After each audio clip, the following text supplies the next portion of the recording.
আল্লাহর রাসূল বলেন ইগতানিম খামসান ক্বাবলা খামসিন, যে তোমরা পাঁচ জিনিসের পূর্বে, পাঁচটি জিনিস আসার পূর্বে গনিমত মনে করো।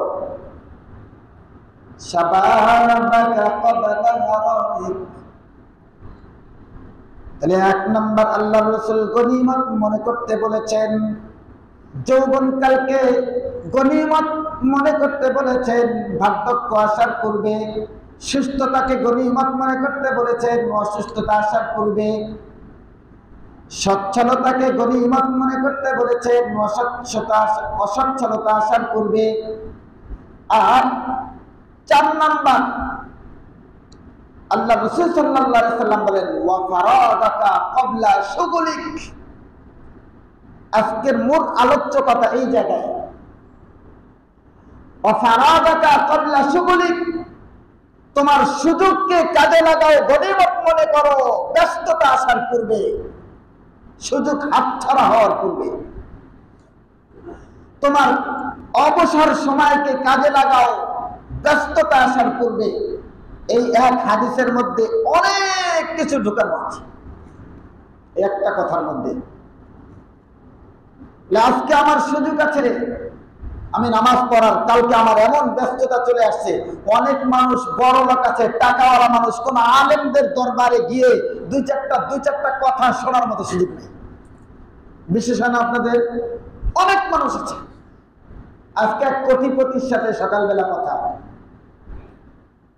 ওনারে বললাম যে আপনি এই ব্যস্ততার কারণে এখন আর কোনো মাহফিলে যাওয়ার সুযোগ হয় না।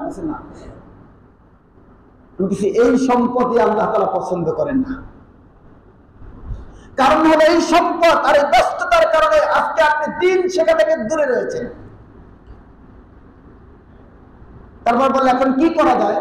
এখান থেকে একটা নির্দিষ্ট সময় আপনি বের করেন যে আপনি এই সময়টা আল্লাহ তাআলার জন্য দিন শিখবেন এবং আলেমদের সংস্রবে যাবেন, ওখান থেকে দিনই কথা শুনবেন। মসজিদে আসেন, জুমার দিন তো সবার পর।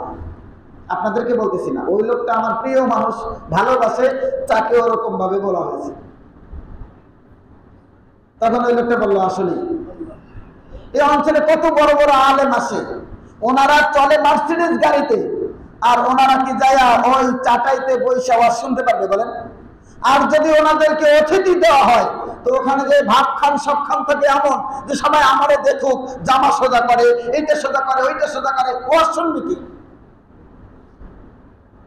অথচ আপনারা আল্লাহ তাআলা যাদেরকে অর্থ সম্পদ কম দিছে, যত প্রেস্টিজ কম আছে, যে ধাম করে বসে যায় নিচে মাটিতে, যা বলে ওগুলো লুফে নেয়, করে কিনা বলেন?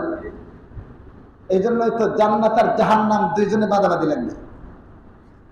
বলে জান্নাত বলবে যে আমার মধ্যে সবচেয়ে গরিব গুরাবারা আছে, যাদের দুনিয়াতে কোনো প্রভাব ক্ষমতা ছিল না, দুনিয়াতে আমাদের কোনো অবস্থান ছিল না, দুনিয়ার মধ্যে আমাদেরকে কেউ গুনতো না, এমন লোকগুলো আমার মাঝে আছে। কিন্তু তাদের মধ্যে এমন জিনিস আছে, তারা ঈমানদার, নামাজি, তারা রোজাদার, আল্লাহ তাআলার কুদরতি কদমে অসংখ্য সিজদা তাদের আছে। জাহান্নাম বলবে আমার মধ্যেও কম নাই।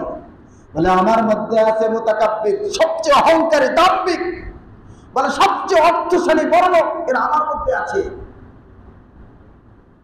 অহংকার করবে, তার মধ্যে কত বেশি আছে দেখো, মজার ছলে করবে এটা। এই জন্য আল্লাহ তাআলা যাদেরকে সম্পদ দিয়েছেন, অর্থ সম্পদ, ভাব, প্রভাব, প্রতিপত্তি বেশি দেখাই, তাদের সুযোগ আসে না ওই দ্বীনের কথা শোনার জন্য। তাদের সুযোগ আসে না 4000 টাকা দেওয়া একজন ইমামের ক্ষুদ্র শুনবে।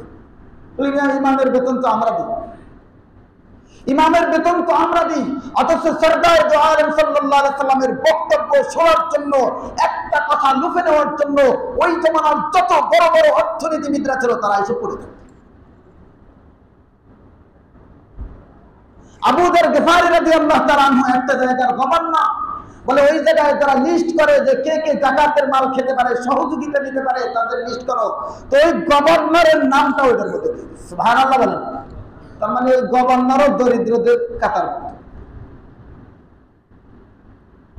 এরপরে যখন ওনার নাম দিছে ওমর রাদিয়াল্লাহু তাআলা আনহুর সময়, ওমর রাদিয়াল্লাহু তাআলা আনহু তার প্রাপ্যটাও যখন পৌঁছায় দিয়েছেন, আবু যর গফারী রাদিয়াল্লাহু তাআলা আনহু নেয় নাই। এজন্য নেয় নাই, বলে এই দুনিয়ার পেছনে পড়ে যদি আমি আল্লাহ তাআলাকে ভুলে যাই, এজন্য আমি আমার দ্বীনকে নষ্ট করতে পারবো না দুনিয়ার মহব্বতের কারণে। সবাই আবার এরকম না করা, এতটুকু সম্পদ অবশ্যই রাখা। কিছু দৃষ্টান্ত তো সাহাবায়ে কেরাম রেখে গিয়েছেন, তাদের মতো দৃষ্টান্ত কেউ পেশ করতে পারে না। এজন্য আমরা সুযোগকে কাজে লাগাই। এই সুযোগ বারবার আসবে না। বর্তমানেও একটা আমাদের সামনে সুযোগ আছে, এই সুযোগকেও কাজে লাগাই। বাংলাদেশে এখন বর্তমান সময় ইসলামকে সমুন্নত করার যে একটা সুযোগ আসছে, ইসলামকে ওপেন করার যে একটা সুযোগ আসছে, বারবার আসবে না। এই সুযোগকে যদি এইবার কাজে না লাগান, অদূর ভবিষ্যতে এই সুযোগের জন্য অপেক্ষায় বসে থাকবেন, এই সুযোগ আর ফিরে আসবে না। এই সুযোগকে কাজে লাগানোর জন্য কারা কারা তৈরি আছে? আল্লাহ আপনি আমাদের সকলকে কবুল করেন, আমিন বলে আমিন।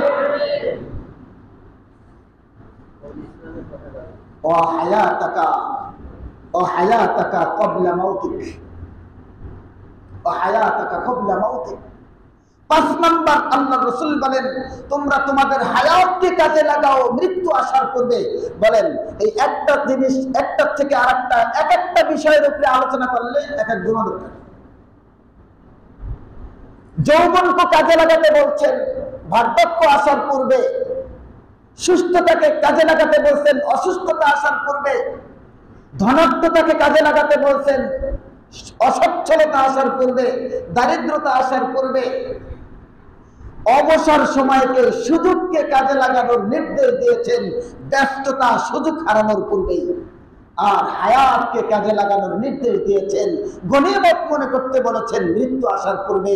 বলেন একবার মৃত্যু আসলে ওই সময়কে আর সুযোগ দেওয়া হবে? আমি যদি 1000 বার রিকোয়েস্ট করি যে আজরাইল আমাকে আর 5 মিনিট সময় দাও, আমি 100 বার আস্তাগফিরুল্লাহ করে আসি, কোন সুযোগ দিবে?